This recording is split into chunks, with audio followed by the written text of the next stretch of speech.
La Asociación de Médicos y Enfermeras Nacional les da la más cordial bienvenida a este evento que vamos a tener el día de hoy. Primeramente, y como siempre, quiero agradecer su presencia, el interés que tienen por los temas que se están desarrollando y que me da mucho gusto de verdad compartir con todos, especialmente con nosotros, con los mexicanos, con los socios de nuestra asociación que ya tienen tiempo, ¿sí? Darles la bienvenida a otros compañeros de otros países. Hoy me da mucho gusto saludar a dos compañeros que están en nuestro evento desde Bélgica. Es muy importante para nosotros y de verdad agradezco la presencia de ellos y el interés. También tengo el gusto de compartirles que tenemos compañeros ahora que están participando de Perú y de Panamá. De verdad, para mí es muy satisfactorio que la gente se interese en nuestro programa, que esté muy al pendiente del desarrollo de nuestras actividades. Para mí es un placer nuevamente estar con ustedes y más placer presentarles a nuestra invitada del día de hoy. Me refiero a la doctora Marisela González Espejel. Ella es médico ginecobstetra, biólogo de la reproducción y diplomada en colposcopía y patología del tracto urinario inferior. Doctora, muchísimas gracias. Agradezco su participación, su amistad y el que siga compartiendo con nosotros ya desde hace algunos años, afortunadamente. Muchas gracias por su amistad, por su profesionalismo. Doctora, yo espero que usted esté a gusto con nosotros y que siga compartiendo con nosotros sus experiencias. Nuevamente, bienvenida y muchas gracias, doctora. Adelante con el tema. Muchísimas gracias, doctor. Agradezco a la asociación la invitación, a usted también, doctor. Muchísimas gracias por la invitación y es un placer para mí estar con ustedes con hoy revisando este tema tan relevante. Muy bien. Pues, la charla que vamos a ver hoy es infección de vías urinarias en el embarazo. Tal vez es un tema de toda la vida, es un tema que creemos un poco ya trivial y cotidiano. Sin embargo, la infección de vías urinarias en el embarazo es un tema muy relevante, merece una atención especial, muy particularmente la embarazada por los riesgos perinatales que conlleva. El objetivo de esta charla va a ser promover el conocimiento y la aplicación de buenas prácticas en el diagnóstico, la prevención y el tratamiento de las infecciones de vías urinarias en la paciente embarazada.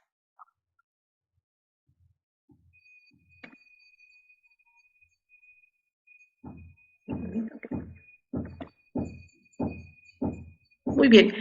En México, el Sistema Nacional de Vigilancia Epidemiológica reportó que en 2010 las infecciones de vías urinarias ocuparon el tercer sitio de las principales causas de morbilidad, no solo en la paciente embarazada, sino en la población en general. Y tenemos grupos especialmente vulnerables a este tipo de infección, como es la población pediátrica, las embarazadas, los pacientes con trasplante, los pacientes inmunocomprometidos y los pacientes que requieren una instrumentación urológica.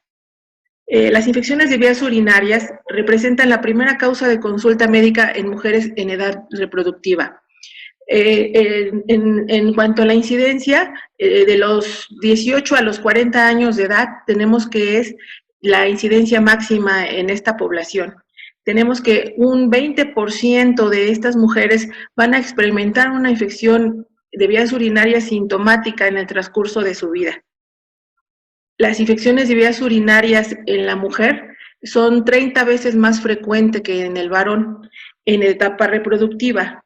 Una vez superada esta etapa, aproximadamente después de los 60 años, las infecciones de vías urinarias ahora serán más frecuentes en el varón por la asociación con los problemas obstructivos.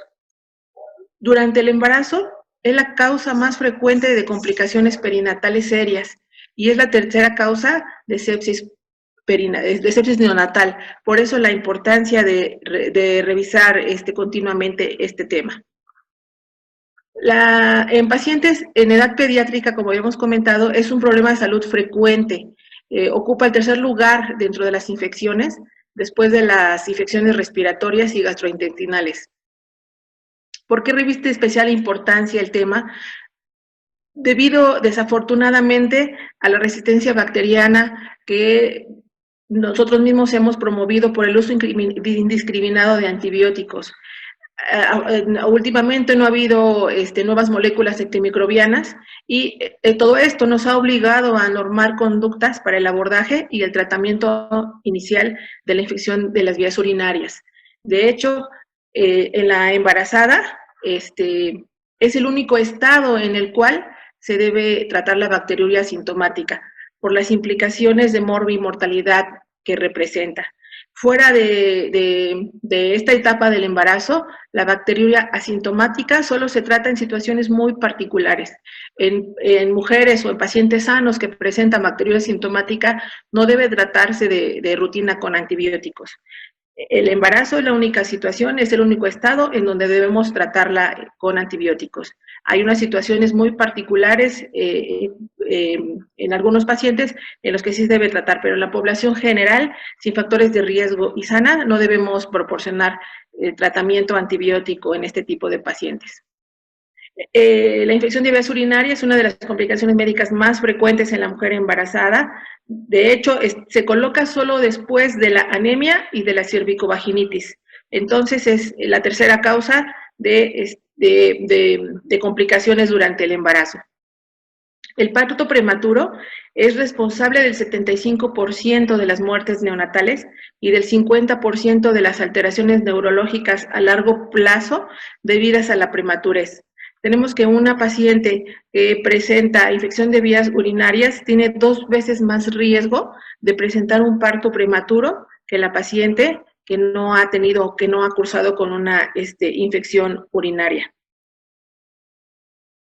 El embarazo por sí mismo hace a la mujer especialmente susceptible de una infección inicial baja y la convierte en una pielonefritis aguda, y esta incidencia se incrementa en el 7%.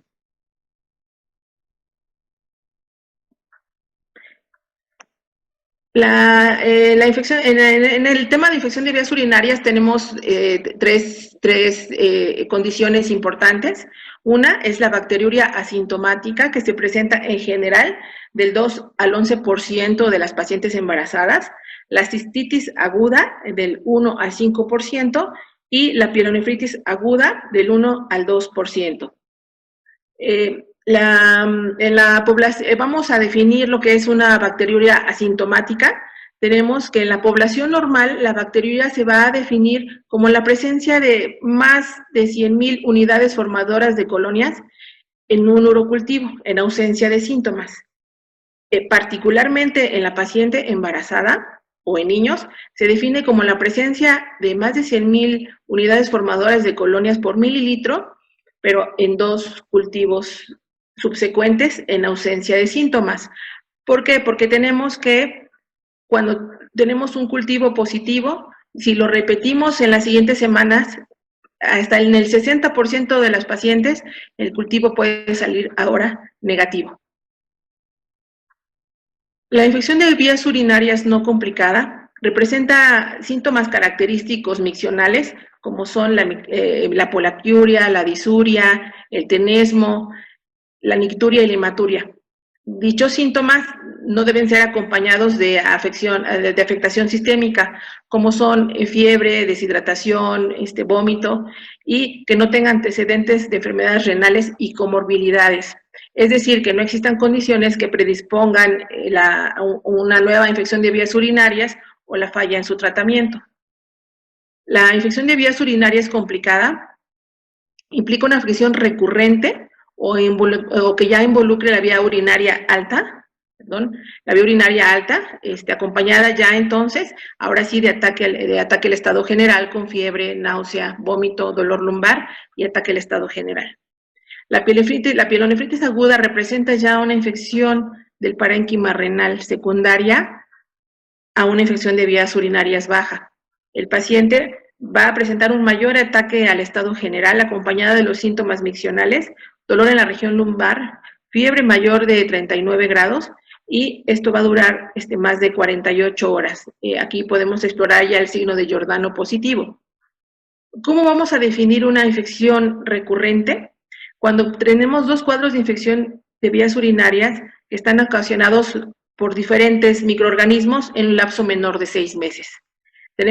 Podemos tener 2 urocultivos positivos, pero aislando diferente microorganismo. Y la persistencia bacteriana es la evidencia microbiológica de un crecimiento bacteriano, a pesar del tratamiento apropiado, pero del mismo germen. La bacteriuria sintomática es la entidad tal vez más frecuente que vamos a enfrentarnos durante el embarazo. El diagnóstico se establece cuando se obtienen 2 cultivos positivos de un mismo microorganismo en una paciente sin síntomas urinarios. La prevalencia de esta bacteriuria en el embarazo va hasta un 7%, hasta de un 4 hasta un 7%. En el Instituto Nacional de Perinatología, en una revisión que se hizo en 2010, se vio que la prevalencia era del 5.3%. Se ha observado que por lo menos 1 de cada 5 mujeres van a presentar bacteriuria sintomática en etapas tempranas del embarazo. Y ellas pueden desarrollar la infección sintomática en el transcurso del mismo. Hemos visto que la recurrencia de infección de vías urinarias va de un 25 hasta un 30%. La infección se puede presentar previo al embarazo o durante el embarazo, y tenemos que en el transcurso del embarazo pueden en 30% de ellas va a recurrir la infección.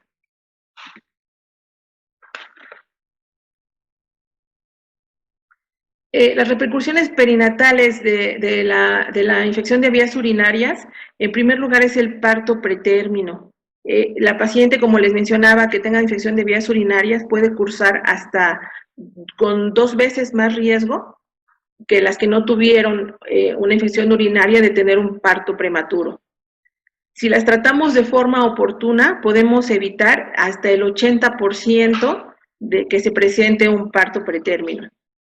El bajo peso se presenta cuando el producto pesa menos de 2,5 kilos, y también representa un gran riesgo para el futuro desarrollo del producto.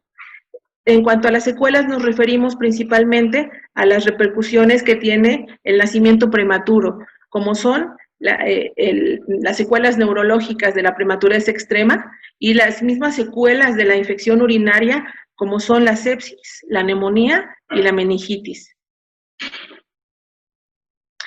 El agente etiológico principalmente es la Escherichia coli, la Escherichia coli uropatógena. Esta se presenta en el 75 hasta en el 95% de los casos.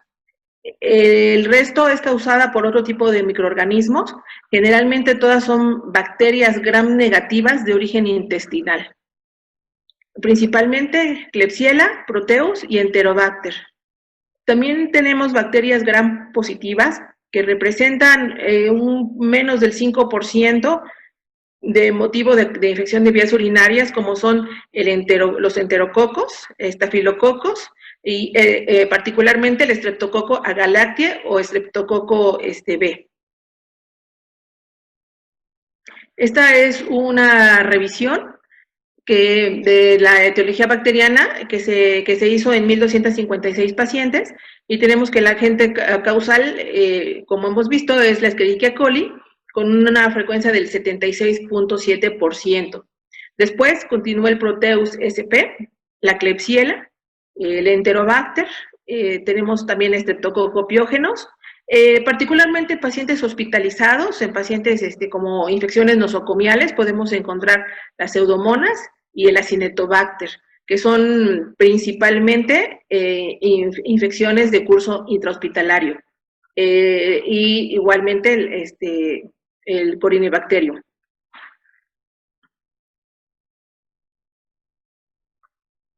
La Escherichia coli puede invadir y puede replicarse en el urotelio. Cuando tenemos una primera infección causada por E. coli, las mujeres son más propensas a tener una segunda infección dentro de los siguientes 6 meses, cuando las comparamos con las pacientes que tuvieron infección urinaria causada por otro microorganismo. El mecanismo de patogenicidad de la E. coli es muy interesante y como invade intracelularmente, por eso tiene una gran afinidad por el urotelio y la infección es altamente recurrente. La E. coli se adhiere a las células superficiales del urotelio con diferentes mecanismos de virulencia, debido a sus fimbrias, al flagelo, a su cápsula, apoyado por proteínas autotransportadoras, toxinas y sideróforos o captadores de hierro. Todo esto le permite a la Escherichia coli adherirse a las células superficiales del urotelio. En un segundo paso, se activan mecanismos de invasión, lo que le permite a la bacteria formar una comunidad bacteriana intracelular. Es decir, se invaden intracelularmente y esta interacción célula-bacteria va a producir un estado oxidativo que va a favorecer la filamentación de la bacteria. Aquí que se le formen estos filamentos y posteriormente va a producir que haya una liberación de la bacteria por lisis de la misma célula.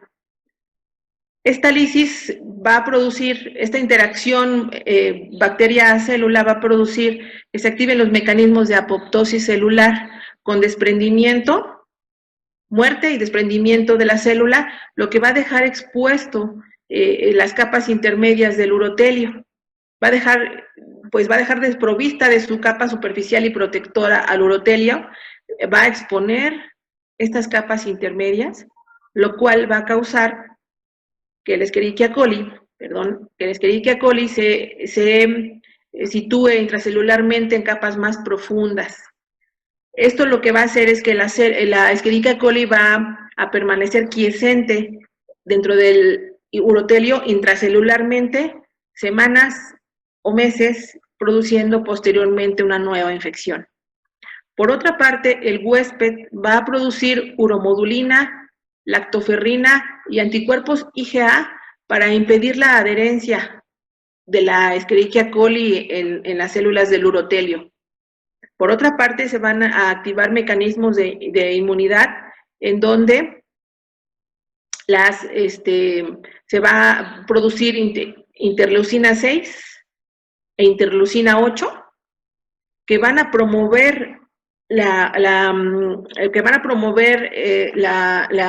migración de células de células de la respuesta inmunitaria, principalmente los neutrófilos. Por otra parte, vamos a tener a la célula presentadora del antígeno, que lo va a presentar al linfocito T, para que haya una activación de los mecanismos de inmunidad. Y también tenemos la activación del linfocito B, para que empiece la producción de inmunoglobulinas. La replicación de la Escherichia coli se ve facilitada por la inflamación y con esto lleva a que haya una mayor supervivencia bacteriana y la invasión de capas más profundas del urotelio. Es por eso que la Escherichia coli es altamente recidivante en las infecciones urinarias. ¿Cuáles son los factores que promueven esta invasión bacteriana? Bueno, el ascenso retrógrado de las bacterias es el mecanismo más común de infección. En la mujer particularmente, es la relativa cercanía del orificio uretral con el ano y con la vagina. En la mujer, la menor longitud de la uretra, las presiones altas de la vejiga, y también esto se ve promovido por el vaciamiento vesical incompleto o infrecuente y la falta de relajación del piso pélvico durante la micción. Tenemos también, bueno, fuera de la mujer, en el varón, en los pacientes que no están circuncidados, es más frecuente la infección urinaria comparado con los que no están circuncidados, lo que puede hacer que el prepucio sea un reservorio para las bacterias. Las anomalías congénitas de vías urinarias, como neuropatía obstructiva, el reflujo, malformaciones como doble sistema colector, van a predisponer a infecciones de vías urinarias. La vejiga neurogénica en lesiones medulares, un urotelio susceptible. Se ha visto que en la paciente embarazada hay deficiencia de una menor producción de interleucina 6, que como ya vimos, es un factor que promueve la inmunidad.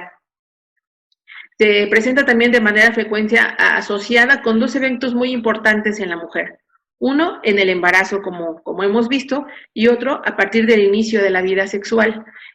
Al parecer, el inicio de la vida sexual o el coito hacen que haya una mayor colonización de las vías urinarias por bacterias de la vagina y del periné. El incremento de la orina residual secundaria a problemas de la estática pélvica también va a promover que haya una mayor incidencia de infección de vías urinarias en esta etapa. Los cambios particulares en el embarazo que van a promover la infección de vías urinarias, por una parte son los hormonales, la progesterona y también las prostaglandinas van a inducir la disminución del músculo liso, lo cual va a disminuir el peristaltismo ureteral y va a dificultar el vaciado vesical. También puede alterar la expresión de factor acelerador de la degradación, el DAF-CD55, que es un regulador del complemento y sirve como receptor hacia muchos patógenos, entre ellos la E. coli. Y como mencionaba también, la deficiencia de la interleucina 6. Los cambios anatómicos van a favorecer la elevación anterosuperior de la vagina de la vejiga, y con esto que haya un vaciamiento incompleto vesical cuando hay micción. La compresión de los uréteres, más del lado derecho por la dextrorrotación. También hay compresión de los uréteres por la éstasis de las venas ováricas.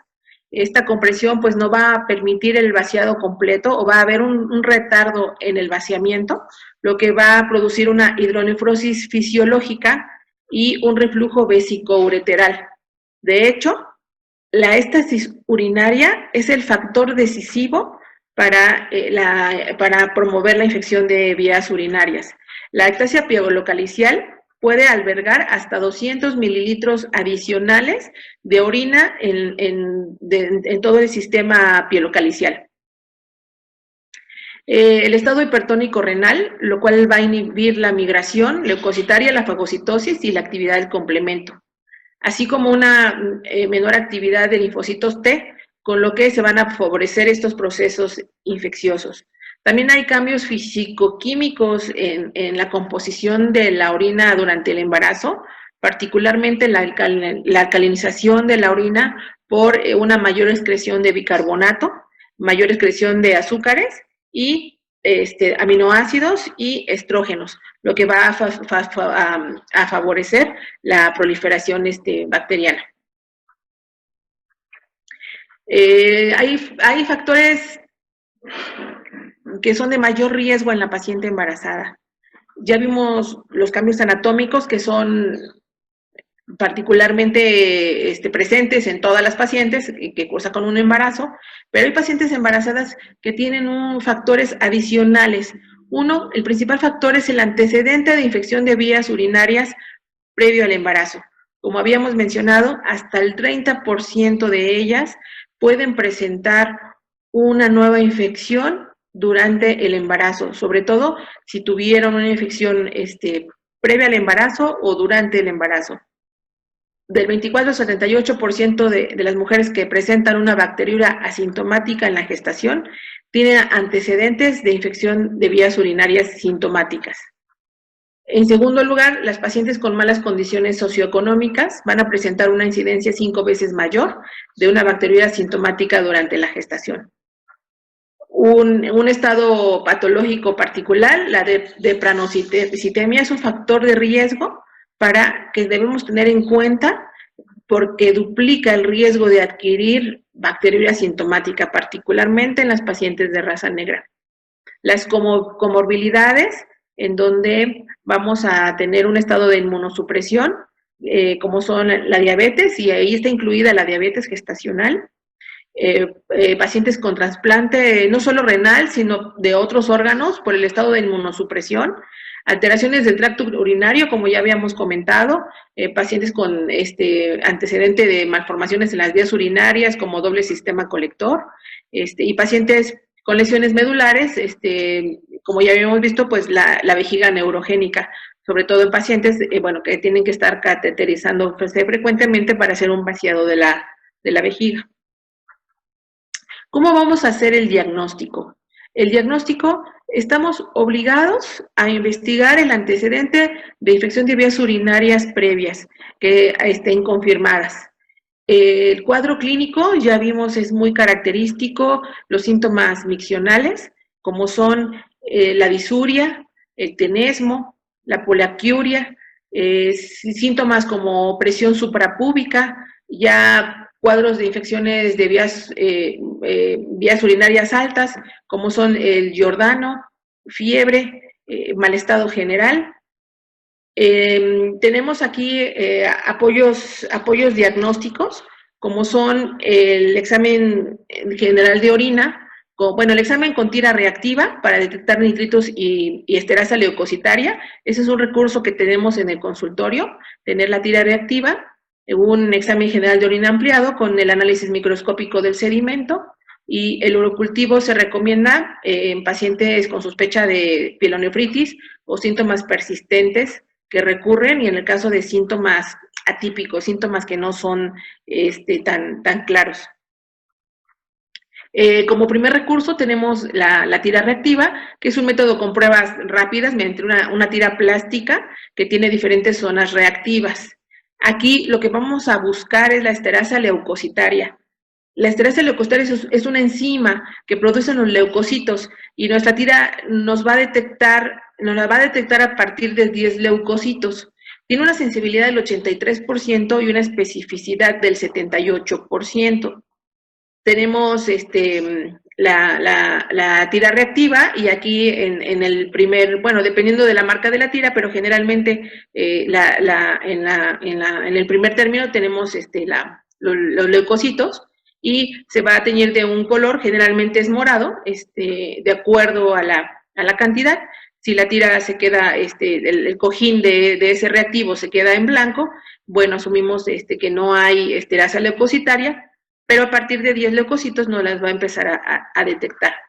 Se considera patológico después de 8, a partir de 8 leucocitos en adelante, y la tira nos va a apoyar en el consultorio cuando una paciente trae síntomas vagos o a lo mejor no tan claros de una infección de vías urinarias. La prueba de nitritos es la reducción que hacen las enterobacterias de nitratos a nitritos. Tiene una sensibilidad del 53% y una especificidad del 98%. En el segundo cojín vamos a tener la detección de nitritos, nos va a decir si están presentes o no. Desafortunadamente, la tira reactiva solo nos va a detectar la mitad de las pacientes que tengan bacteriuria asintomática. No nos va a detectar el 100%, no porque la tira salga negativa va a representar que la paciente no tiene infección urinaria. ¿Por qué? Porque la prueba de nitritos es especialmente para bacterias gram negativas. Esta tira no tiene gran capacidad, o es de capacidad limitada para ayudarnos con las bacteriurias que son producidas por organismos gram positivos. Si utilizamos la esterasa leucocitaria más nitritos, vamos a aumentar la sensibilidad del estudio, un 93% de sensibilidad y una especificidad del 72%. También el pH nos va a ayudar. Tenemos que la tira nos va a detectar un rango entre los límites del 5 al 8.5 en pH, y tenemos que se considera alterado cuando el pH es mayor a 6. Porque recordemos que por los cambios físico-químicos de la orina, esta va a tender a la alcalinidad. De hecho, la guía de práctica clínica de infecciones de vías urinarias en el embarazo no recomienda a la tira reactiva como un recurso que podamos utilizar de rutina. Menciona en general por la baja sensibilidad y especificidad. Es el recurso que podemos utilizar cuando la paciente nos llega con algún síntoma inespecífico y queremos de entrada manejar algún antibiótico, pues nos va a ser de gran ayuda, pero no debe de ser el recurso principal que utilicemos en el monitoreo y en el seguimiento de las infecciones urinarias en el embarazo. El examen general de orina es la prueba de seguimiento que vamos a recomendar. La principal y la que debe de ser es el urocultivo. Sin embargo, el urocultivo, recordemos que pues, tiene un mayor costo y nos lleva más o menos 5 días que pueda estar el resultado. Entonces, también vamos a llevar el seguimiento con un examen general de orina. Este se recomienda al menos 1 por trimestre. Las guías de práctica clínica recomiendan que hagamos el primero en el primer contacto que tengamos con la paciente. Desde la primera consulta prenatal vamos a solicitar el examen general de orina. Se recomienda el primero entre la semana 12 y 16, el siguiente entre la semana 18 y 20 y el último entre la semana 32 y 34. De hecho, se ha visto que la mayor incidencia de infección urinaria en embarazo más o menos sucede a la semana 16. Es por eso que se recomienda en esta semana que tengamos ahí ya un examen general de orina para descartar bacteriuria asintomática. Esta, digamos, va a ser la prueba de tamizaje que llevemos en todo el embarazo y debemos solicitarla desde la primera consulta. Debemos también interrogar de manera intencionada en cada consulta los signos de infección de vías urinarias. Este examen general de orina, bueno, nos va a servir, como habíamos dicho, de un escrutinio o de tamizaje para la bacteriuria asintomática y nos va a permitir iniciar el tratamiento antibiótico mientras tenemos el resultado del urocultivo, mientras tenemos ya identificado el agente etiológico. A veces la paciente viene muy sintomática o en otras ocasiones no tiene síntomas, pero el examen general de orina viene francamente alterado, entonces podemos iniciar el tratamiento empírico y después ya verificar la negatividad mediante ya un urocultivo. Es importante que una vez que la paciente da la muestra del examen de orina, el procesamiento sea pronto y expedito. Esto es de suma importancia para que podamos tener un buen diagnóstico. En las muestras que no se puedan analizar de forma rápida, necesitamos refrigerar la muestra para impedir el crecimiento bacteriano. La sensibilidad del examen general de orina es superior al 70% y la especificidad es alrededor del 80%. ¿Qué vamos a buscar en el examen de orina?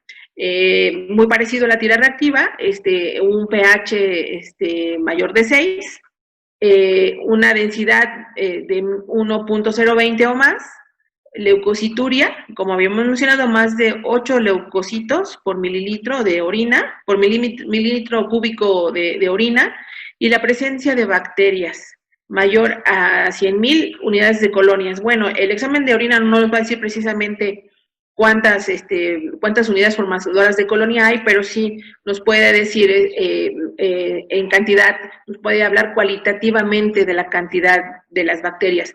Recordemos que aquí la bacteriuria en un examen general de orina pudiera no ser tan confiable cuando la paciente tiene leucorrea. El urocultivo es la prueba, digamos, el gold estándar para diagnosticar las infecciones de vías urinarias. Se recomienda que siempre tengamos un urocultivo al inicio del embarazo, ya sea que lo solicitemos junto con los exámenes prenatales, examen general de orina y urocultivo. Si sale negativo, pues ya tenemos la certeza que la paciente inicia el embarazo sin una infección urinaria. Si tenemos infección urinaria, entonces hay que dar tratamiento para posteriormente, 2 semanas después, repetir el urocultivo y tener la certeza de que hemos erradicado la infección. Es importante una adecuada recolección de la muestra. ¿Por qué? Porque si no, nuestros resultados no serán confiables. Tenemos que colectar el chorro medio de la orina previo aseo del área genital. Recordemos que para mencionar el término bacteriuria asintomática necesitamos dos resultados de urocultivo consecutivos, donde se aísle la misma bacteria para que aseguremos que se trata de una bacteriuria asintomática. El urocultivo se considera positivo si hay más de 100,000 unidades formadoras de colonia por mililitro en una muestra que fue adecuadamente colectada. Si obtenemos la muestra por medio del chorro medio, vamos a tener una confiabilidad del resultado con la primera muestra de un 80%. Si colectamos 3 muestras, podemos aumentar esa confiabilidad hasta un 95%. Pero les recuerdo, tiene que ser una muestra adecuadamente colectada. Tenemos que darle las indicaciones precisas a la paciente para que nos proporcione la muestra de una forma adecuada. Si obtenemos la muestra mediante una sonda transuretral, entonces vamos a obtener una confiabilidad con una única muestra del 95%.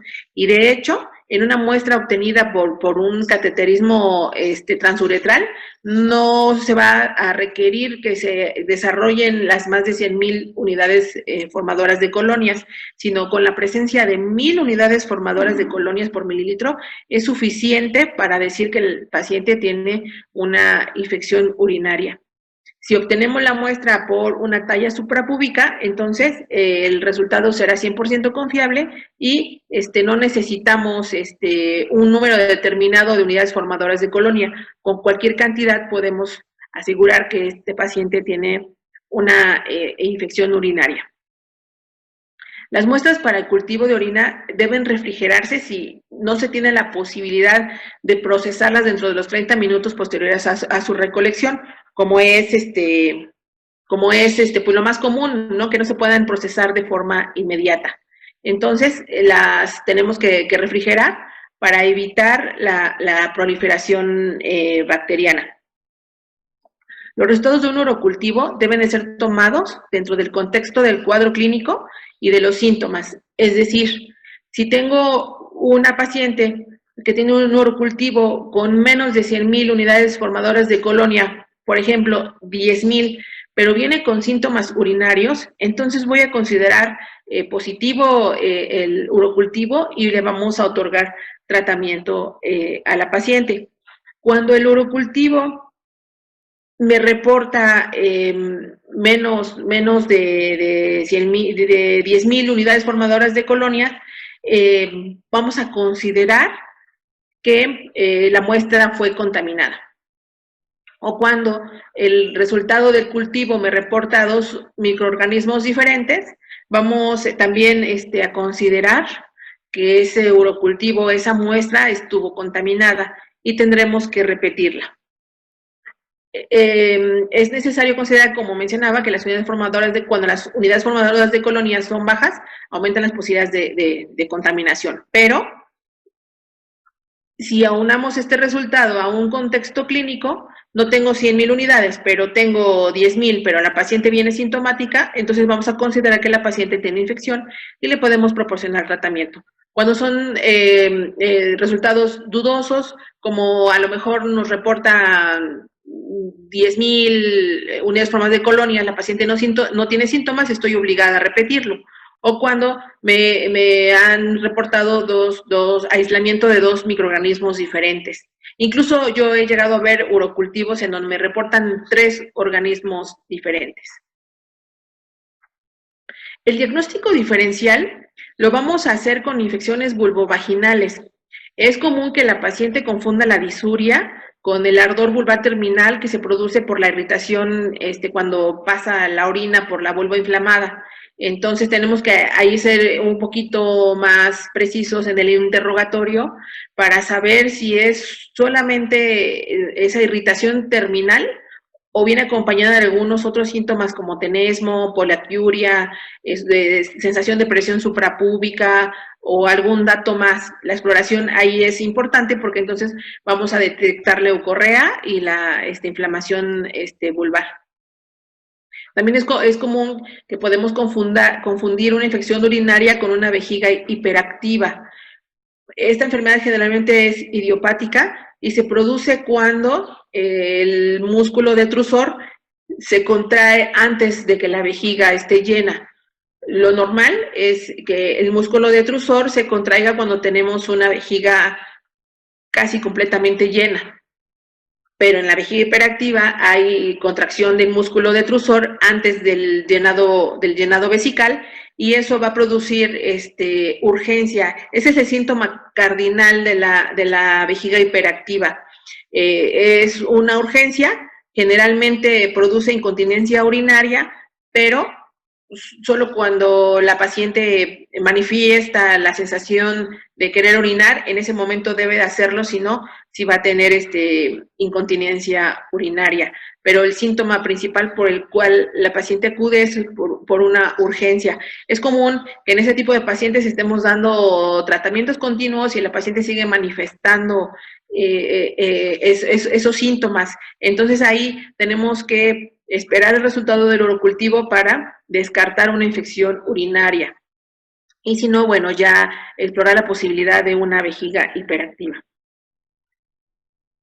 Bueno, en cuanto al tratamiento, en la actualidad, el patrón de susceptibilidad de las bacterias ha cambiado por la resistencia progresiva de los antibióticos, esto derivado del uso indiscriminado de estos. Para poder considerar un antibiótico como tratamiento empírico, tenemos que recordar que el punto de corte recomendado es que la resistencia sea menor al 20%, de acuerdo con las guías de tratamiento para este padecimiento que son recomendadas por la Asociación Americana de Enfermedades Infecciosas, en donde podemos ver aquí en esta tabla que vemos las tasas de resistencia a la E. coli. La ampicilina podemos ver aquí hasta en un 60%. Por eso la ampicilina ya no es considerada como un tratamiento de primera elección en la infección de vías urinarias, en un tratamiento empírico sobre todo. Podemos utilizarla cuando el urocultivo me sale en el antibiograma que la bacteria es susceptible a ampicilina, entonces puedo utilizarlo. Pero como tratamiento empírico ya no está recomendada por esta tasa de resistencia. Igualmente pasa con el trimethoprim con sulfametoxazol, de un 50 a 60% de los casos ya va a ser resistente a la bacteria a este antibiótico. La nitrofurantoína podemos utilizarla, tiene un rango de resistencia menor al 15%. Las cefalosporinas de segunda y tercera generación igualmente, menor al 15%. No así pasa con las cefalosporinas de primera generación, tampoco ya no están recomendadas como tratamiento empírico. Las cefalosporinas parenterales tienen un rango de resistencia menor al 10%. Vean las quinolonas, bueno, no podemos utilizarlas en el embarazo, pero fuera del embarazo, también no están recomendadas como tratamiento ya de primera elección, porque tenemos un rango desde un 24 hasta un 50% de resistencia. El punto de corte recomendado para otorgar tratamiento empírico con antimicrobianos en la población mexicana es cuando el antibiótico tenga menos de un 20% de resistencia. Y bueno, aquí pues lo que nos está cumpliendo con esta directriz es la nitrofurantoína, las cefalosporinas de segunda y tercera generación, las cefalosporinas parenterales, pues ya en caso de cuadros más aparatosos de infecciones urinarias, pues no así con, bueno, las quinolonas, si manejamos el rango más bajo, pues bueno, estamos justo ahí en el término medio. Entonces, en el tratamiento vamos a elegir el tratamiento antimicrobiano durante el embarazo, debe representar sobre todo seguridad para la madre, así como para el feto, dado que la mayoría de los agentes farmacológicos atraviesan la barrera placentaria. En general se puede utilizar gran parte de los antibióticos porque la gran mayoría son de excreción renal y eso nos va a ayudar con el tratamiento y la aclaración de la bacteriuria. Pero en el embarazo tenemos que utilizar el antimicrobiano que sea seguro para la paciente y para el feto. La elección del antibiótico debe realizarse de acuerdo a la susceptibilidad de la paciente, de acuerdo a los índices de resistencia que ya tengamos en nuestra comunidad y la disponibilidad de medicamentos. Yo puedo indicar una cefalosporina de tercera generación, pero a lo mejor la paciente es una paciente particular y pues el costo no va a representar va a representar una barrera para ella, o en la zona en donde estamos no hay disponible, bueno, vamos a buscar otras opciones. El tratamiento indicado, incluso que se menciona en la guía de práctica clínica, es de acuerdo a la susceptibilidad del organismo, de acuerdo a lo que nos mencione el antibiograma del urocultivo. En embarazadas se ha recomendado en general el uso de amoxicilina, nitrofurantoína, fosfomicina y cefalosporinas. En general son los que se mencionan. Como ya habíamos mencionado, no se recomienda el uso de ampicilina como primera elección en forma empírica, asimismo para las cefalosporinas de primera generación y el trimetoprim con sulfamethoxazol. Recordando, no podemos utilizarlo en el primer trimestre, y la ampicilina como el trimetoprim o las cefalosporinas de primera generación, las vamos a utilizar solo si el antibiograma me informa que la bacteria, el microorganismo que se haya aislado, es sensible a este antibiótico. No existe diferencia significativa en el uso de antimicrobianos, por decir penicilina, cefalosporinas, clindamicina, amoxicilina, nitrofuranos, en la bacteriuria asintomática en el embarazo. Es decir, no vamos a decir que la nitrofurantoína es superior a la amoxicilina. Se puede utilizar como monoterapia o incluso en terapia combinada en pacientes que ya han mostrado recurrencia o persistencia de la infección. Si se detecta estreptococo del grupo B o estreptococo agalactiae, que es el mismo, en cualquier momento del embarazo es obligatoria la profilaxis antibiótica durante el parto para prevenir la sepsis neonatal, independientemente de que hayamos tratado la infección adecuadamente. Recordemos que el estreptococo del grupo B es el agente etiológico más frecuente de infecciones graves en el recién nacido y causa de más común de sepsis y meningitis neonatal. Afortunadamente, no es tan común el estreptococo del grupo B en una infección urinaria, pero cuando el urocultivo lo documentamos por urocultivo, es importante dar tratamiento, y aun cuando hayamos tratado esta infección, hay que dar una profilaxis durante el trabajo de parto o en el nacimiento. Es más común que la infección por el estreptococo B se presente en vía vaginal.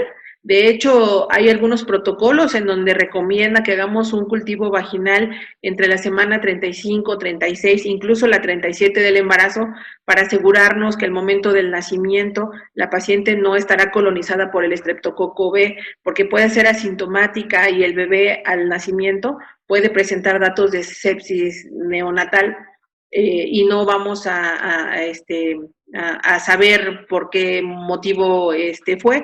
Gran parte de estos bebés que nacen y desarrollan una infección neonatal, podemos suponer que la paciente tenía una infección por estreptococo del grupo B, no precisamente de vías urinarias, como había mencionado, sino a nivel vaginal. En México todavía no existe un protocolo, no está mencionado en la guía de práctica clínica de las infecciones cervicovaginales o en el control prenatal que se requiera un cultivo vaginal y urinario en estas semanas 35 a 37 para un tamizaje de este estreptococo. Sin embargo, en países desarrollados, como España, por ejemplo, ya tienen este protocolo en donde se debe solicitar el cultivo vaginal, sobre todo, porque allí es más frecuente, para detectar el estreptococo del grupo B antes del nacimiento. Y así tener la oportunidad de darle tratamiento. Esta es la gama de antibióticos con los que se cuenta. La guía de práctica clínica en México recomienda el uso como primera opción la amoxicilina y la nitrofurantoína. No hace una diferencia de cuál es mejor que otra. Los menciona que se puede utilizar como monoterapia o como terapia combinada.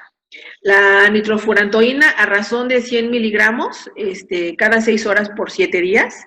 Y la amoxicilina puede ser sola o en combinación con un ácido clavulánico, 250 con 125 de ácido clavulánico, 2 veces al día por 7 días. En todos los trimestres es prácticamente la misma dosis. También en la guía de práctica clínica no menciona el uso de fosfomicina, sin embargo ya hay diferentes artículos y protocolos en donde se ha utilizado la fosfomicina de forma exitosa para el tratamiento de la infección de vías urinarias en el embarazo. La fosfomicina se utiliza a razón de 3 gramos en una dosis única.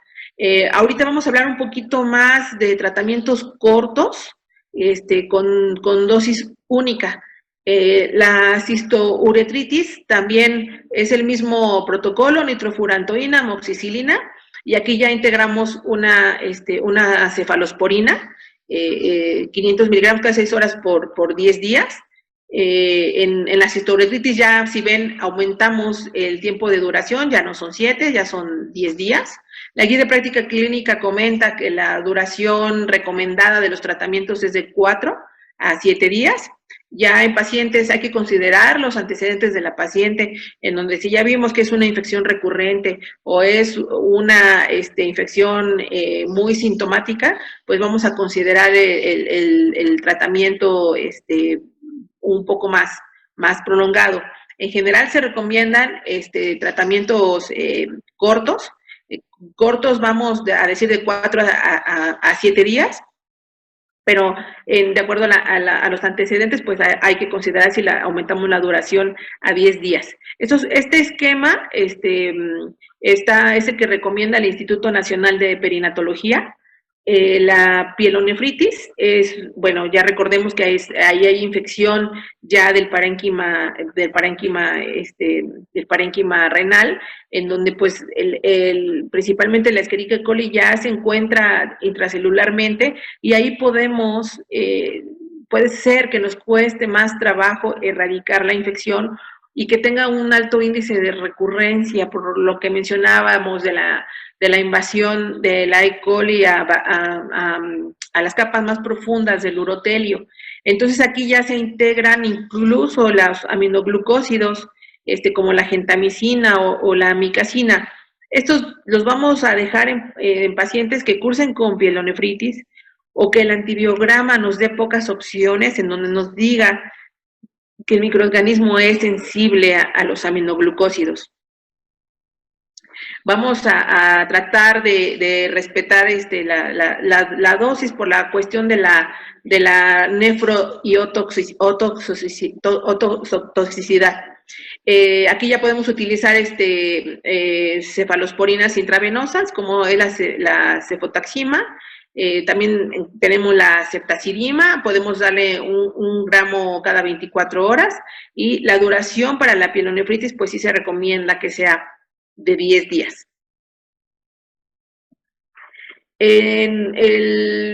La guía de práctica clínica en la que estoy basando mis comentarios es la última que contamos en México, que es la actualización 2016.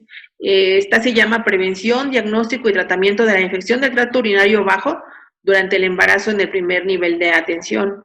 Esta recomienda que el régimen para la bacteriuria asintomática sea en un régimen de 4 a 7 días, como el periodo más recomendado. Los esquemas de monodosis o tratamientos cortos de 1 a 3 días es menos efectivo. Sin embargo, aquí la fosfomicina menciona un comentario aparte, porque los estudios en los cuales están basados estas recomendaciones se basan en estudios con nitrofurantoína, en donde se ha comparado dar nitrofurantoína en dosis única con tratamientos más largos de 4 a 7 días. Se ha visto que el aclaramiento bacteriano, pues obviamente es mejor en el tratamiento largo, no así en el tratamiento con monodosis. Pero repito, los estudios en los que se ha basado estas directrices son en estudios con nitrofurantoína. La fosfomicina requiere un comentario aparte porque la FDA sí aprueba la fosfomicina en monodosis porque tiene una vida media más larga, 4.5 horas, y por su prolongada eliminación urinaria, que es de 48 a 72 horas. Y esta nos provee hasta un 85% de erradicación bacteriana. Entonces, podemos considerar la fosfomicina como una opción. Se han recomendado 2 esquemas, como fosfomicina en dosis única, o en cuadros un poquito más aparatosos o en paciente que ya tenga antecedentes de infecciones recurrentes, podemos darle fosfomicina dosis única y repetir esa dosis a los 3 días. Posteriormente para asegurarnos de que la paciente por lo menos ya tiene 6 días de acción antibiótica. La guía de práctica clínica no menciona a la fosfomicina de forma particular. Los antibióticos que comenta particularmente es la amoxicilina y la nitrofurantoína solos, como monoterapia o en combinación. Los aminoglucósidos o cefalosporinas ya se utilizarán particularmente si el antibiograma nos está informando que el organismo es susceptible particularmente a este antibiótico. En el 2019 se publicó la Guía de Práctica Clínica para el manejo de la bacteriuria asintomática. Esta es publicada por la Sociedad Americana de Enfermedades Infecciosas. Es una revisión muy amplia de casos muy particulares para dar tratamiento o no dar tratamiento. Es un artículo muy extenso, fue publicado en mayo de 2019 y cuenta el artículo con 28 páginas, es muy extenso, son 28 páginas. Este artículo, esta guía de práctica clínica, es la actualización de la guía que se había publicado en 2005. Hace unas nuevas recomendaciones. Por ejemplo, lo que menciona es que la bacteriuria sintomática, el único estado en donde se debe de tratar sí o sí es en el embarazo. Después hace una revisión muy puntual de situaciones particulares como en la población pediátrica, pacientes con trasplante renal, con trasplante de órgano sólido, en pacientes en edad adulta, en pacientes posmenopáusicas, en pacientes con alteraciones o malformaciones de la vía urinaria, o en pacientes que tienen algún implante urológico, llámese un catéter JJ, ya muy particularmente hace recomendaciones con respecto a estas poblaciones que son situaciones muy particulares. Aquí solo les voy a mencionar las directrices que comenta con respecto al embarazo. Menciona que en mujeres embarazadas se debe realizar pruebas de detección y tratamiento de bacteriuria asintomática. Siempre debemos solicitar un urocultivo en la visita inicial. No hay evidencia suficiente para recomendar repetir el urocultivo cuando este urocultivo inicial fue negativo. Esto es lo que nos recomienda. Si mi urocultivo inicial fue negativo, no es que no esté recomendando repetirlo. Lo que menciona es que no se tiene suficiente evidencia para recomendar repetir, por ejemplo, 1 por trimestre. Tal vez puedo tener uno negativo y entonces hacer mi tamizaje con ya un examen general de orina. No así, por ejemplo, la Sociedad Española de Ginecología y Obstetricia, en un artículo menciona que en pacientes de riesgo incluso se puede tener un urocultivo por mes, que bueno, ya si vemos cuestión económica, esto representa un gran impacto para las instituciones o para la paciente en forma particular. Entonces, la toma de un siguiente urocultivo ya será a consideración si es que la paciente cuenta con síntomas o tenemos un examen general de orina que esté sugiriendo una infección urinaria o una bacteriuria asintomática. Recomienda en el tratamiento antibiótico otorgar el curso más corto y eficaz. Esto quiere decir que recomienda de 4 a 7 días de tratamiento antimicrobiano, así como lo hace la Guía de Práctica Clínica en México. Pero también menciona, hace la mención particular de la fosfomicina en dosis única como eficaz para la evaluación clínica de esta aún es limitada. Repito que los estudios en los cuales se basó esta recomendación de tratamientos de 4 a 7 días fue en estudios con nitrofurantoína en dosis única y en tratamientos de 4 a 7 días. Sí hace particular atención en la fosfomicina, en donde se da en dosis única, se menciona que es eficaz, pero no hay evaluación clínica con respecto a qué tanto nos va a prevenir las complicaciones derivadas de las infecciones urinarias.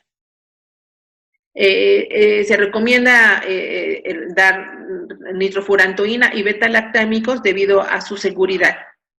Recomienda también, entonces, aquí dar el antimicrobiano específico de acuerdo al antibiograma.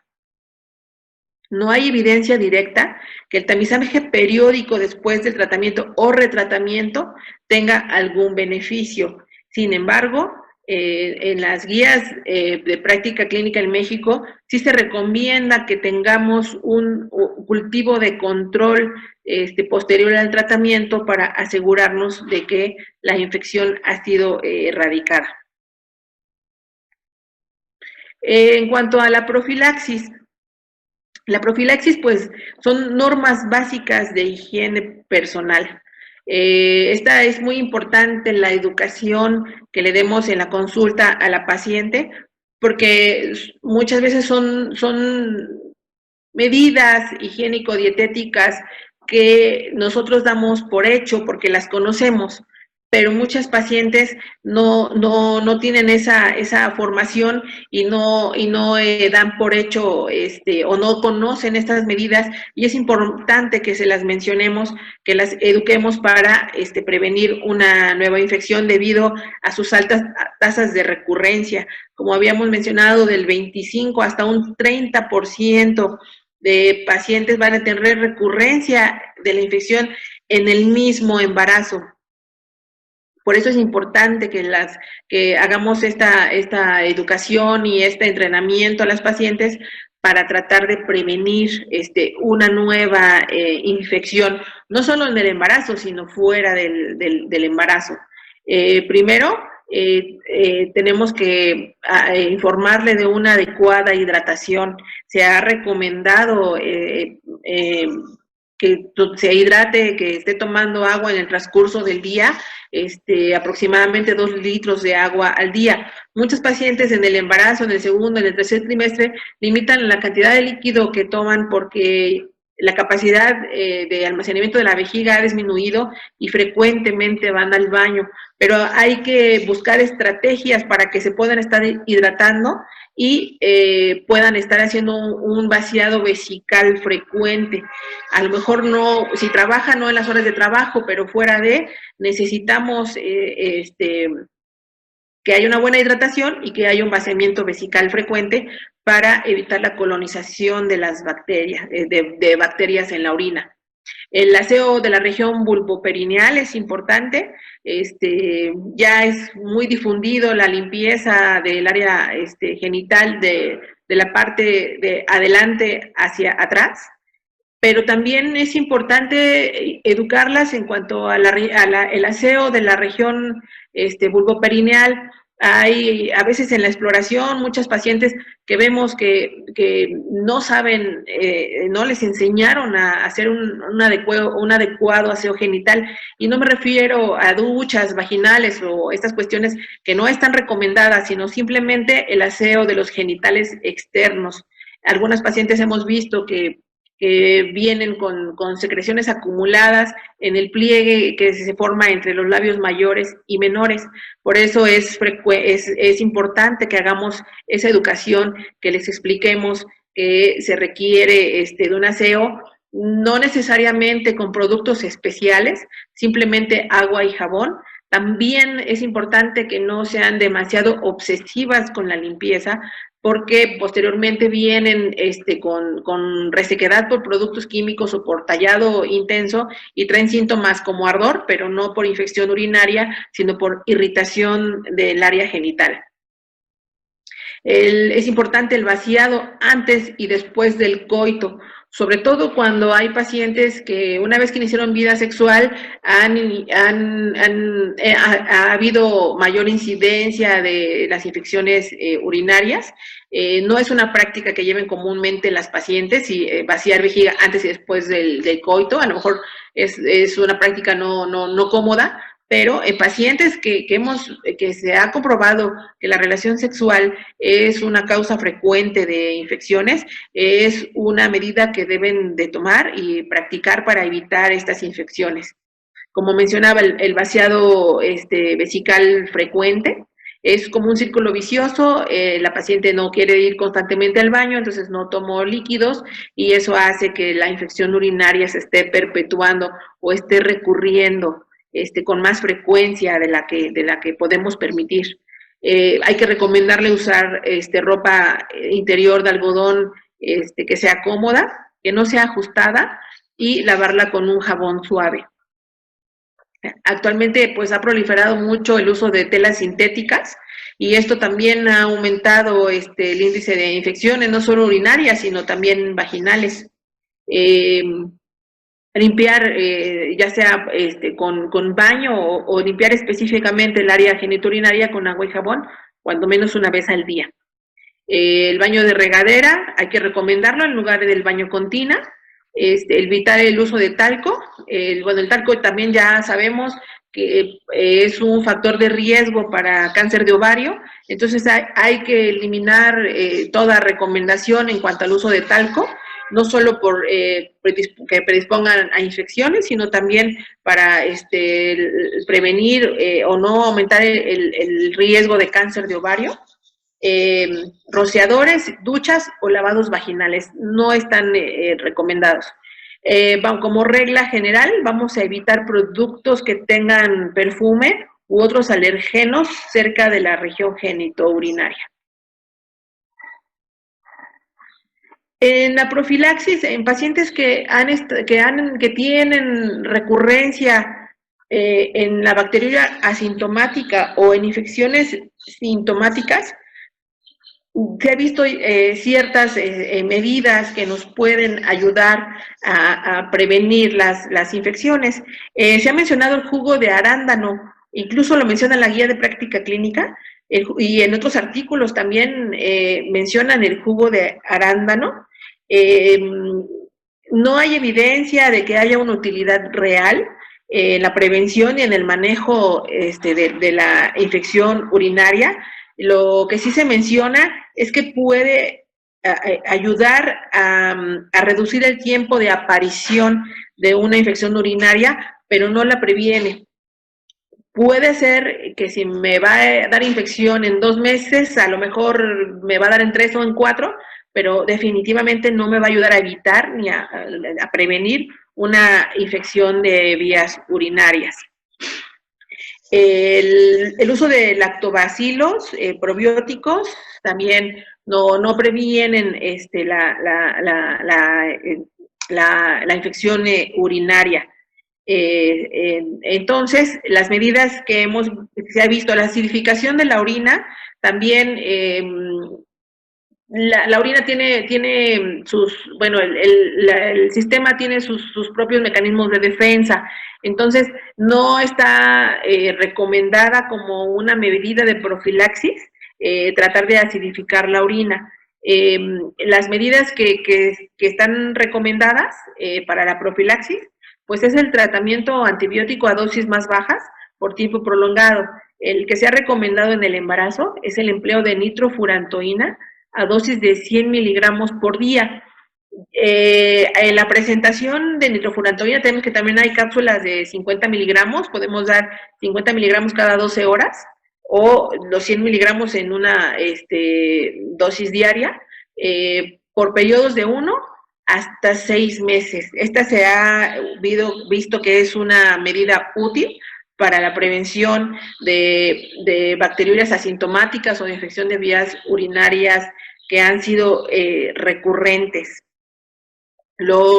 Otro es los extractos liofolizados, que son fracciones inmunoactivas de la E. coli, que pueden ser administrados durante 3 meses. En infecciones recurrentes de vías urinarias, van a actuar como inmunoestimulantes con una aproximación profiláctica efectiva de la infección de vías urinarias recurrente. Particularmente en el embarazo, no hay un protocolo específico que recomiende los extractos liofolizados. No están contraindicados en el embarazo. No se han hecho estudios amplios utilizados en el primer trimestre, pero se comenta que es un producto seguro utilizarlo en el segundo y en el tercer trimestre. Pero, repito, no hay un protocolo que nos pueda mencionar que está recomendado, así como está recomendado el empleo de nitrofurantoína a dosis bajas por tiempo prolongado. Pero es una medida que podemos utilizar, no está contraindicada en el embarazo, la podemos utilizar por periodo de 3 meses de forma continua o darla 10 días de cada mes durante 3 meses. Los liofolizados, pues prácticamente, bueno, el nombre comercial es el Urobaxón. Estos tienen fracciones bacterianas que son reconocidas como señales de peligro y van a generar la activación de la inmunidad innata. Por otro lado, también van a estimular la inmunidad adaptativa del huésped en los ganglios linfáticos periféricos mediante activación de las células T, colaboradoras por parte de las células presentadoras de antígenos. Digamos, van a preparar la cuestión inmunitaria tanto innata como adaptativa para prevenir, mantener el organismo, la inmunidad alertada por esto. Pero nos va a ayudar cuando el agente etiológico sea la E. coli y algunos otros organismos gram negativos. Bueno, finalmente, para las conclusiones, vamos a mencionar que el diagnóstico temprano de la infección de las vías urinarias en el embarazo disminuye la morbimortalidad obstétrica y perinatal. Como habíamos comentado previamente, la paciente que cursa con infección urinaria tiene 2 veces más riesgo de un parto pretérmino, y si nosotros hacemos una intervención oportuna, podemos prevenir el 80% de estos partos pretérminos que son ocasionados por la infección urinaria. Esto no va a prevenir, por ejemplo, un parto pretérmino que sea condicionado por un cérvix corto, pero sí va a prevenir los que son inducidos por las infecciones urinarias. El examen general de orina es la prueba de escrutinio más útil para sospechar la presencia de una infección. La tira reactiva, como habíamos mencionado, es un apoyo en consultorio, pero menciona que por la baja sensibilidad y especificidad no podemos utilizarlo como rutina. No podemos sustituir el uso de un examen general de orina o un urocultivo con una tira reactiva en cada consulta. Es necesario tener por lo menos un examen general de orina en cada trimestre. Ya mencionamos que el primero se recomienda que lo tengamos entre la semana 12 y la 16, el siguiente entre la 18 y la 20 y el último entre la 32 y 34. La confirmación del diagnóstico de la bacteriuria asintomática o de cualquier infección urinaria debe ser con los resultados de urocultivo. Particularmente en el embarazo, necesitamos 2 urocultivos consecutivos para informar que la paciente cuenta con una bacteriuria asintomática o una infección urinaria. Es complicado a veces que hagamos los 2 cultivos, pero sobre todo cuando los resultados son dudosos, sí debemos repetirlo. Dudosos en cuanto a que no haya más de 100,000 unidades formadoras de colonia por mililitro o que nos haya reportado 2 microorganismos diferentes. Incluso he visto urocultivos con 3 microorganismos, E. coli, Enterococo fecalis y Klebsiella. Entonces, ahí es importante porque muchos de estos urocultivos van a estar contaminados, sobre todo si la paciente tiene leucorrea, pues vamos a tener un urocultivo que no tengamos un resultado confiable. Durante el embarazo, todos los casos diagnosticados de bacteriuria asintomática deben de ser tratados con antibióticos. No así fuera del embarazo. Fuera del embarazo, solo situaciones muy particulares van a requerir tratamiento antimicrobiano. El tamizaje o el escrutinio de la bacteriuria asintomática en embarazadas debe ser un procedimiento obligado dentro del cuidado prenatal. Como mencionaba, es importante en cada consulta interrogar de forma dirigida los síntomas urinarios. Y también desde el primer contacto que tengamos con la paciente, solicitar los exámenes, el examen general de orina y el urocultivo. Ya los urocultivos subsecuentes, como ya vimos, se quedan a consideración de la evolución de la paciente. Si tengo un urocultivo negativo al inicio y mis siguientes exámenes de orina del segundo y del tercer trimestre salen negativos, salen normales, tal vez no tendré por qué repetir un urocultivo.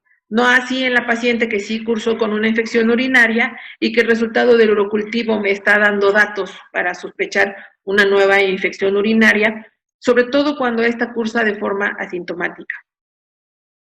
Esta es la última diapositiva, no me queda más que agradecer y pues bueno, estoy justo abierta por si hay preguntas, dudas, comentarios.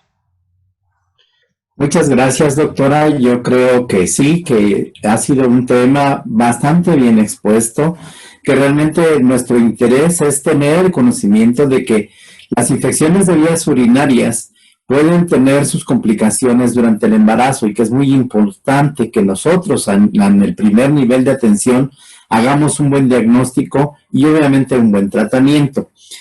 Mientras levantan la manita los compañeros o quieran hacer alguna pregunta por el chat o preguntas y respuestas como está en su pantalla, yo quisiera preguntarle, usted me menciona en algunas de sus diapositivas se puede utilizar como medida preventiva la nitrofurantoína hasta por 6 meses. Es importante que lo usen alternativamente o que lo usen con continuidad los 6 meses. Se puede utilizar con continuidad. Por ejemplo, en pacientes embarazadas que hemos visto que está recurriendo la bacteriuria asintomática, podemos ofrecerle esa opción, darle la nitrofurantoína a dosis bajas, 50 miligramos cada 12 horas o los 100 miligramos en una sola toma diaria, lo que reste del embarazo, 1, 2 o incluso 6 meses. Ok, ¿alguna recomendación específica aparte de esto? Bueno, como usted lo menciona en las guías de práctica, pues nos dicen que debemos de hacer el examen general de orina, que debemos de repetirlo y que a muchas de las veces no se realiza como nos lo indica la guía. Generalmente en la guía nos dicen que debemos de hacer el examen de orina si de ser posible cada mes, uno por mes, ¿sí? Que es lo que recomiendan. Pero algunas veces, como usted lo recalcó en sus diapositivas, no lo hacemos. ¿Qué es lo más recomendable? ¿Con los 3 urocultivos que nos menciona o estarle haciendo el examen general de orina? Yo creo que podemos individualizar cada caso particular de acuerdo a los antecedentes de la paciente. Si es una paciente que desde la consulta inicial vemos el primer examen general de orina alterado, pues será paciente que estemos solicitándole con más frecuencia los exámenes generales de orina.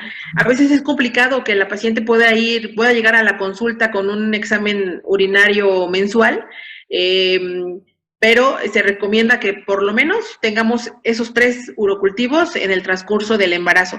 Habrá pacientes que tengan infecciones de repetición o resultados con bacteriurias en todos los exámenes, y entonces a ellas les pediremos con más frecuencia el examen general de orina como seguimiento y tamizaje. Ok, hay una pregunta de Karen Yolanda Ramírez que nos dice que si al término del embarazo pueden usar ampicilina por 7 días. Sí, solo que la ampicilina ya solo está recomendada si tengo un urocultivo con antibiograma. Si el antibiograma me dice que la paciente, que el microorganismo es sensible a ampicilina, lo puedo utilizar. Actualmente ya no está la ampicilina considerada como tratamiento empírico de elección. Aquí yo le recomendaría mejor utilizar amoxicilina con ácido clavulánico para tratarla. Ok, o sea que a la pregunta que sigue habla de lo mismo del examen general de orina al inicio y al final. Si nosotros tenemos solamente eso, con eso podemos darles el tratamiento, dar el seguimiento a nuestra embarazada. Si sale su examen general de orina al inicio normal, ¿sí? Podemos pedir nuevamente un examen general de orina al final. Y nos faltaría uno en el segundo trimestre, pero necesitamos al inicio tener un examen general de orina y un urocultivo. Si el urocultivo y el examen general de orina son normales, entonces por tamizaje voy a pedir un examen general de orina en el segundo trimestre, semana 20, y voy a solicitar un nuevo examen general de orina al final, que es a la semana 32 a 34. Ok. ¿Alguien más? ¿Alguna pregunta más por ahí? Dice una pregunta aquí. ¿Está indicada la introfurantoína en el tercer trimestre del embarazo? ¿Existe riesgo de anemia hemolítica del recién nacido? Bueno, de hecho, la farmacodinamia del medicamento sí menciona que lo que se recomienda es no utilizarlo en las últimas semanas previos al nacimiento, precisamente por el riesgo de hepatotoxicidad. Sin embargo, la guía de práctica clínica menciona que es un medicamento seguro, que la toxicidad es baja y que es segura utilizarlo en el embarazo, e incluso no recomienda no utilizarlo en las últimas semanas del embarazo. Todos los artículos no hacen un especial énfasis en no utilizarla en las semanas previas al nacimiento, precisamente por el riesgo para el producto. Se menciona en general que la toxicidad es baja y que se puede utilizar en todos los trimestres del embarazo. Yo en particular, en mi práctica clínica, sí trato de no utilizarla después de la semana 36, 37, para precisamente no tener ese riesgo con el bebé. Sin embargo, la guía de práctica clínica no hace un comentario puntual al respecto. Ni siquiera las guías de práctica clínica de la Asociación Americana de Enfermedades Infecciosas. Ok,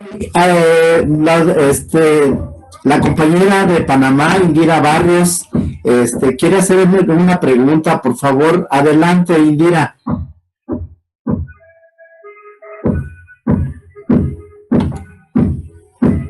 Adelante, Indira, por favor, te escuchamos. Abre tu micrófono porque ya te dieron la entrada para que puedas preguntar.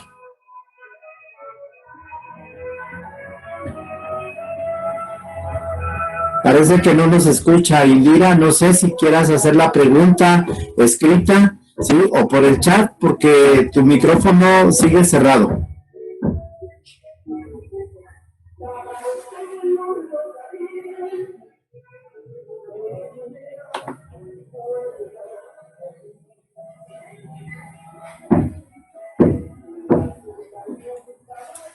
Indira, ¿sí nos escuchas?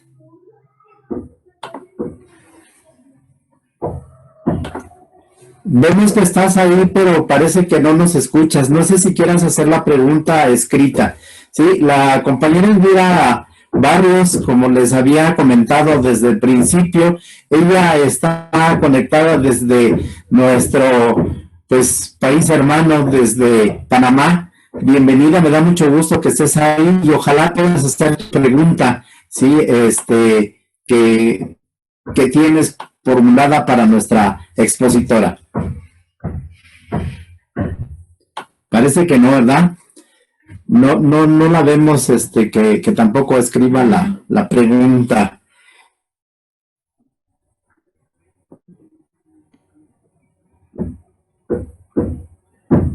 Bueno, mientras tanto, ojalá y se pueda conectar bien la Indira. Hay dos preguntas aquí. Dice que si se recomienda, ¿sí? A la embarazada, aparte de la ampicilina, ¿qué otro medicamento podemos recomendarle? En el caso de que se le recomendara.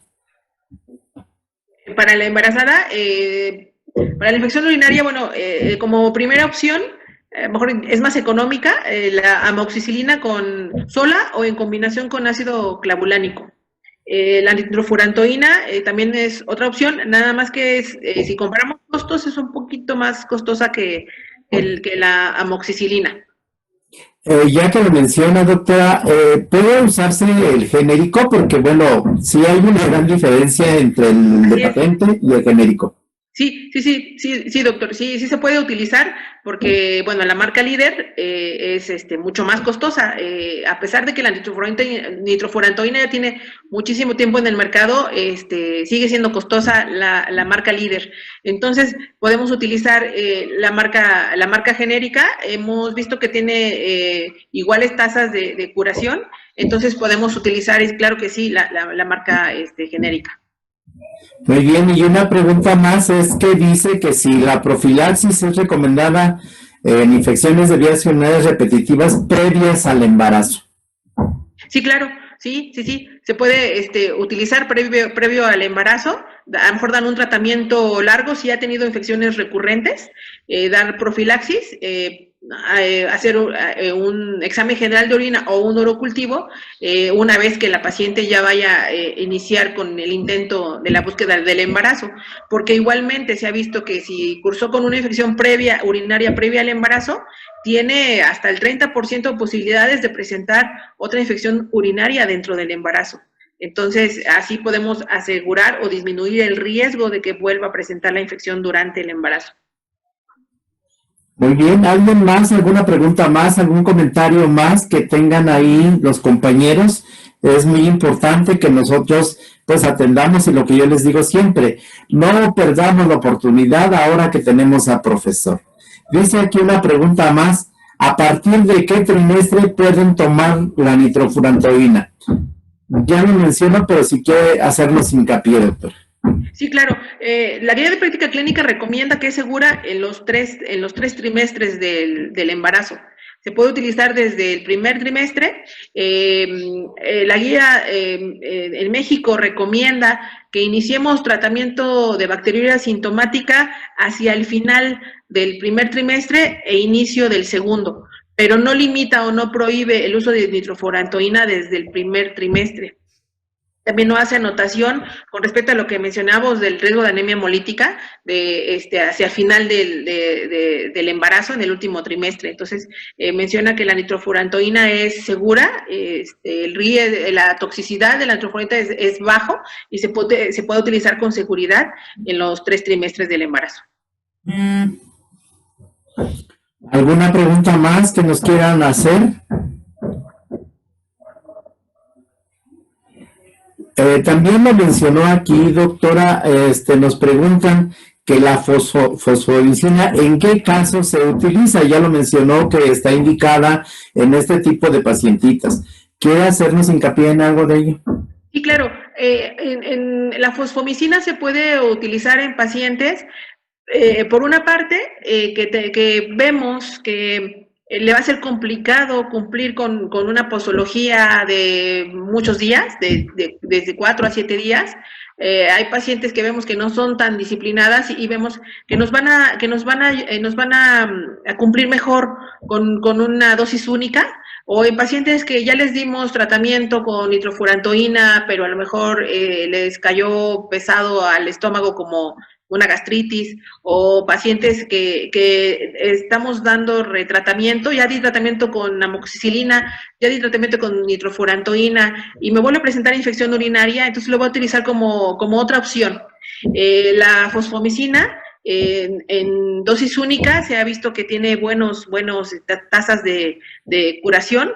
Si veo que es una infección de mucha recurrencia, puedo darle fosfomicina en dosis única y repetirla a los 3 días. Pero el esquema recomendado es 3 gramos dosis única. Generalmente se administran por la noche, 2 horas después de los alimentos y con la vejiga vacía. Muy bien.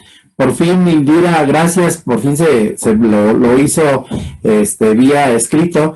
Nos pregunta, ¿qué complicación grave podría darse en el feto si no se trata la infección? La principal es el nacimiento pretérmino, y si se trata de un nacimiento pretérmino extremo, pues las complicaciones derivadas de la prematurez. También se ha visto que el paciente, cuando nacen bebés prematuros o incluso a término, en la paciente que tiene infección urinaria, es más alto el riesgo de tener sepsis neonatal, neumonía, meningitis o neumonía, meningitis y sepsis en general. Esas son las repercusiones que presenta el bebé, más los asociados al nacimiento prematuro. Bueno, aquí hay una pregunta más, doctora. Nos preguntan que si al inicio tuvo la infección, se le dio tratamiento y se le quitó, y a la hora del parto llega a término, ¿puede causar que no sea el parto natural? Que la infección condicione que no pueda tener un parto natural. No, incluso podemos llegar con una infección urinaria hacia el final del embarazo, y esto no impide que pueda tener un parto normal la paciente. No está indicada una cesárea, por ejemplo, en una paciente que está cursando con infección de vías urinarias. Incluso tendríamos más riesgo de infección en herida. Estaría recomendado más bien intraparto, darle un tratamiento durante el trabajo de parto, un tratamiento, una profilaxis, porque también nos va a ayudar a que el bebé tenga menos riesgo de enfermedades infecciosas, como la sepsis, mencionábamos, neumonía y meningitis. Pero sí puede tener parto. Donde se recomienda muy particularmente que tengamos esa profilaxis es cuando hemos visto que ha cursado con infección por el estreptococo del grupo B. Muy bien. ¿Alguna pregunta más, algún comentario más que quieran hacer? Por favor, como les hemos dicho, levanten la manita, pueden hacerlo por vía escrito o por el chat. Con mucho gusto aprovechamos la oportunidad que tenemos aquí a la profesora. De hecho, de todas formas, mientras tanto, yo quiero seguir agradeciendo, ¿sí?, a todos, ¿sí?, su participación y que hayan estado interesados en el tema.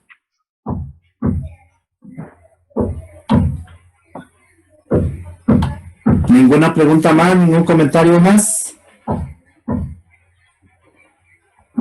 Bueno, parece que no. Pues quiero darle nuevamente las gracias a la doctora Marisela González Espejel. Gracias por su amistad, por su profesionalismo, por querer compartir con nosotros su experiencia y su conocimiento, doctora. A todos los que han participado, especialmente de otros países, muchas gracias. Ojalá que sigan interesados en nuestro programa y que sigamos, sí, en la renovación y en la actualización de nuestros conocimientos, que son muy, muy importantes.